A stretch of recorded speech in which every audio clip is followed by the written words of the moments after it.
ফরিদপুরের টেপাখোলা সিএনবি ঘাট এলাকায় নড়াইলের ব্যবসায়ী রেজল করিমের বিরুদ্ধে এক শিশুকে ভিডিও দেখিয়ে ধর্ষণের চেষ্টা করার অভিযোগ উঠেছে। সন্দেহ হলে প্রতিবেশীরা বিষয়টি টের পান এবং দরজা ভেঙে মেয়েটিকে উদ্ধার করেন। বিস্তারিত দেখুন সাজ্জাদ হোসেনের প্রতিবেদনে।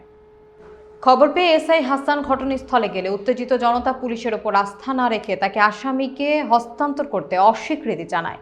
পরে ফরিদপুর সদর থানার ওসি আসাদুজ্জামান দলবল নিয়ে উপস্থিত হলেও পরিস্থিতি নিয়ন্ত্রণে ব্যর্থ হন এবং জনতার ক্ষোভ আরও বাড়ে।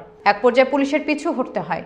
পরিস্থিতি নিয়ন্ত্রণে আনতে ফরিদপুর সেনাবাহিনীর লেফটেন্যান্ট কর্নেল মিনহাজুল আবেদিনের তত্ত্বাবধানে কমান্ডার তানফির এবং ওয়ারেন্ট অফিসার বিপুল ঘটনাস্থলে গিয়ে আসামিকে উদ্ধার করেন। এ ঘটনায় ফরিদপুরের আইনশৃঙ্খলা পরিস্থিতি ও পুলিশের প্রতি সাধারণ মানুষের আস্থাহীনতা স্পষ্ট হয়ে উঠেছে।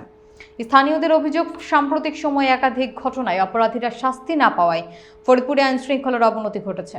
প্রশাসনের নীরব ভূমিকার কারণে ফরিদপুরের পরিবেশ ভয়াবহ হয়ে উঠেছে বলে মনে করছেন তারা। ফরিদপুরবাসী প্রশাসনের ঊর্ধ্বতন কর্মকর্তাদের বদলির পাশাপাশি তাদের সম্পদের দুদক তদন্ত ও দাবি করছে তারা। আসিয়া নামে একটি মেয়েকে ধর্ষণ করা হয়েছিল, সেই ঘটনাকে কেন্দ্র করে সারা বাংলাদেশব্যাপী ছাত্র জনতা থেকে শুরু করে সাধারণ জনগণ শোকাহত।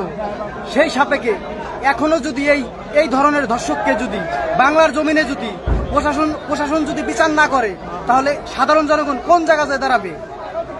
এবং আমরা এই সিম্বিঘাটবাসী, প্রশাসনের কোনো বিচার নাই, আমরা সিম্বিঘাটবাসী এই ধর্ষকের দৃষ্টান্তমূলক শাস্তি আমরা কর্তৃপক্ষের কাছে দাবি জানাচ্ছি।